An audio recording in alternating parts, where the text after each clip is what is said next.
nous avons, dans les deux décisions modificatives, dans le budget supplémentaire du mois de juin et dans la décision modificative du mois d'octobre, déjà abondé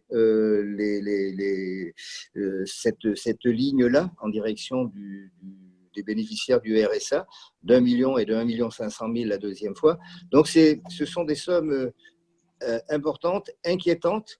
Donc, elles sont dues à deux phénomènes. Le premier, c'est que le nombre de bénéficiaires augmente, donc des gens qui sont éloignés de l'emploi, et ceux qui avaient du RSA, mais qui trouvaient encore un peu de petits boulots à côté, mais ne l'ont pas aujourd'hui. Donc, ceux qui bénéficient du RSA en bénéficient encore davantage parce qu'ils ne peuvent pas le compléter avec un revenu. Donc, les deux additionnés font que nous avons des dépenses importantes à prévoir. Donc, oui, c'est quelque chose qui est aujourd'hui une des données, voilà, une des données du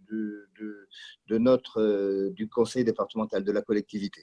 On peut dire que c'est à nouveau une crainte parce qu'on parle de la situation là en 2020, mais on imagine, selon les pronostics, que la situation ne va pas se régler du jour au lendemain. 2021 pourra peut-être être encore plus pire avec de nouveaux prestataires, de nouvelles personnes bénéficiaires. Oui, moi je crois qu'on n'est pas à la sortie de la crise. Je l'ai dit tout à l'heure. Il y a la crise. À la limite, si on analyse bien la situation d'aujourd'hui, on a la crise sanitaire. On ne sait pas combien de temps elle va durer. Ensuite, on a une crise sociale. Voilà, les personnes qui sont victimes de cette période-là. La crise économique qui peut toucher les entreprises par rapport à l'activité, par rapport au chantier, etc.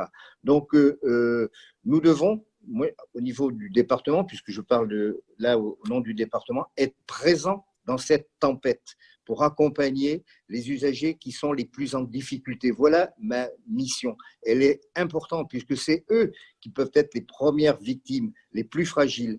Donc, oui, nous devons être présents et je ferai tout pour que nous puissions continuer à assurer les services indispensables à la continuité de la vie de la nation sans oublier personne. Mais dans cette tempête, il faudra que l'État vous soutienne à un moment donné.